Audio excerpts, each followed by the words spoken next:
सासू माँ बदल गई।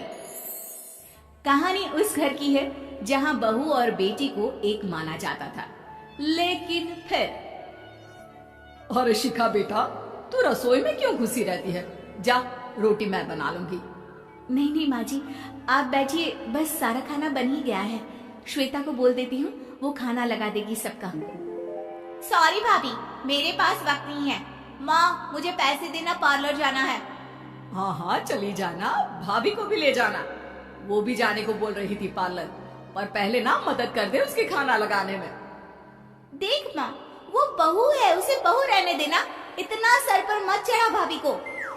श्वेता, ज्यादा मत बोला कर। बहू और बेटी में कोई फर्क नहीं होता है। जा जाकर काम कर।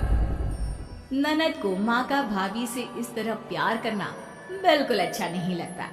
वो बार बार किसी न किसी तरह माँ को भाभी के खिलाफ भड़काती रहती, लेकिन कोई फायदा ना होता। एक रोज, अरे बेटे किशन, जा बहू को कहीं घुमा कर ला। सारा दिन घर में काम करती रहती है।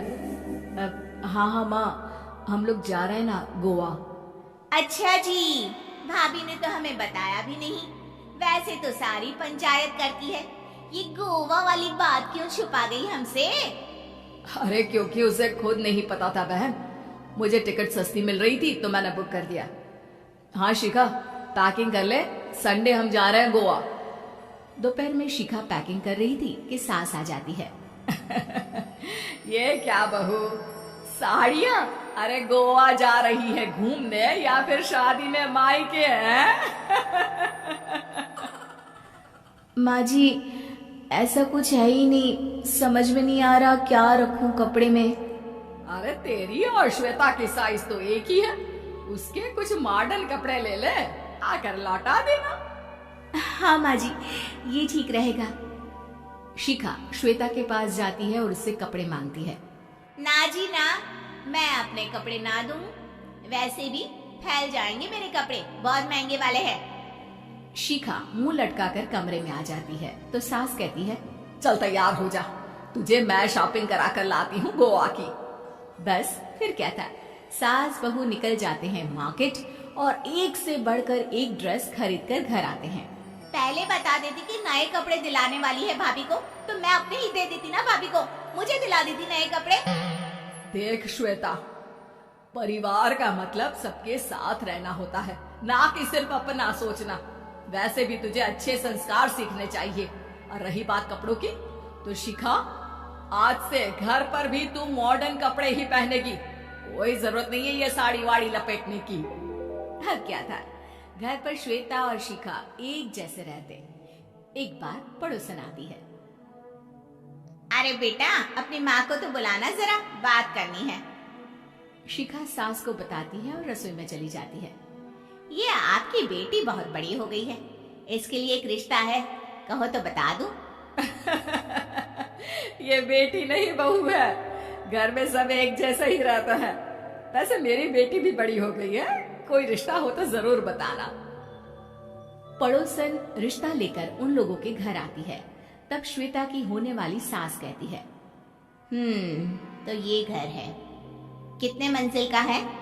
और ये बहू ने आपकी क्या पहन रखा है, जीन्स टॉप? अरे भाई, साड़ी वाड़ी नहीं है क्या इसके पास? देखिए, सर्दी है तो साड़ी में बहू कैसे मैनेज करती, वैसे पहनती है साड़ी भी। देखिए, हम लोग ठहरे पैसे वाले लोग, कोई कमी नहीं है हम लोगों के पास पैसों की, बहुत पैसे हैं, जमीन, नौकर चाकर, कार, सब कुछ है, लेकिन घर में संस्कारी बहू चाहिए। समझ रही है ना आप?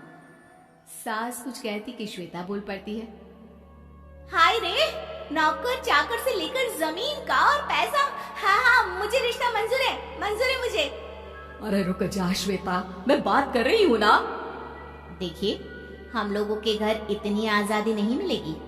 अरे हाँ कर देना माँ, हाँ कर दे जल्दी से। सास क्या करती, बेटी की शादी ऐसे घर में कर देती है जहाँ ना उनके विचार मिलते हैं और ना ही आचार।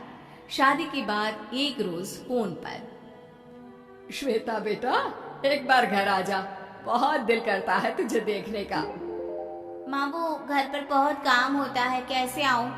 बड़ा घर है, लेकिन आने जाने वालों की लाइन ही लगी रहती है। बेटा मैं तो जानती थी उस घर का हाल, लेकिन तू ही नहीं मान रही थी। माँ देख, हर घर का यही हाल है। तेरी बेटी को यहाँ घूंघट हटाने की परमिशन नहीं है और एक तरफ भाभी स्कर्ट पहनकर घूम रही है। बेटा मुझे क्या पता था कि मेरी बेटी को ससुराल के नाम पर पिंजरा मिल जाएगा। अच्छा माँ, फोन रखती हूँ, सास को गर्मा गर्म रोटी खिलानी है। तुम लोगों की तरह नहीं कि एक रोटी बनाओ, एक सब्जी बनाओ, फिर सारा दिन फ्री होकर घूमो।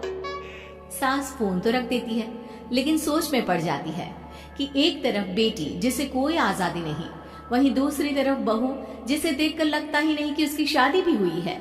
अगले रोज, शिखा, अरे ओ शिखा।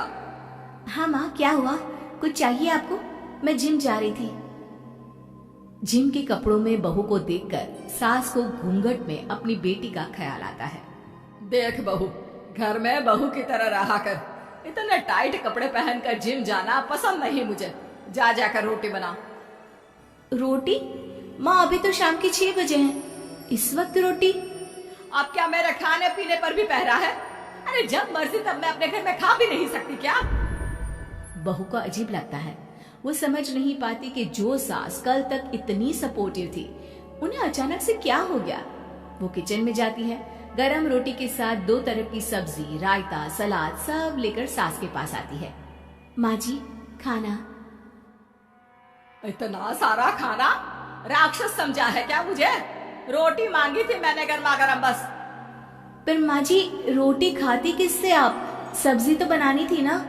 अरे भूख मर गई मेरी तेरी बहस से। जा जाकर काम कर, अंदर पूरी रसोई साफ कर। बहू अंदर चली जाती है। थोड़ी देर में श्वेता घर आती है। अरे शिखा जल्दी से चाय ला, पकवान बना, मेरी बेटी आई है। अरे नहीं नहीं माँ, ड्राइवर बाहर खड़ा है। मैं तो घर का कोई सामान खरीदने के बहाने यहाँ आ गई हूँ, मुझे जाना होगा। अरे बेटा, पर कितने दिनों बाद देख रही हूँ तुझे, रहने आ जाना 2-4 दिन के लिए। आ जाऊंगी माँ, जब मेरी सास मरेगी तब। मैं तो रोज मन्नत मानती हूँ कि मेरी सास मर जाए तो अच्छा है। अच्छा चल, जा रही हूँ माँ। हे भगवान, कैसे कैसे दिन देखने पड़ रहे हैं मेरी बेटी को। सास अंदर जाती है, जहाँ श्वेता की जिम वाली सहेली का फोन आया होता है। क्या बात है, आज जिम नहीं आई? अरे पता नहीं यार, आज माँ को क्या हो गया अचानक। पर खैर कोई नहीं, लगता नहीं कि मैं अब जिम आ पाऊंगी। शिखा स्पीकर पर बात कर रही थी, जिसे सास सुन रही थी। यार ये सास ना होती ही ऐसी है। मैं तो कहती हूँ बुढ़िया जल्दी मरे और तू आराम से जिए। शिखा को सहेली की बात पर गुस्सा आ जाता है।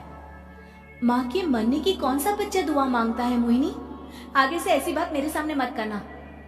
हमारे घर की शोभा ही माँ है। क्या हुआ जो थोड़ी शक्ति दिखा रही है? उसमें भी कोई ना कोई उनकी भलाई ही होगी। मैं तो कहती हूँ भगवान मेरे जैसी सास सबको दे, जो सिर्फ माँ की तरह है। सास वाली तो कोई बात ही नहीं है उनमें। सास ये बात सुन रही थी। उनकी आंख में आंसू आ जाते हैं कि क्यों वो बेटे की किस्मत में बहू को भी भागीदार बना रही थी। शिखा, अरे ओ शिखा, क्या हो गया? जिम नहीं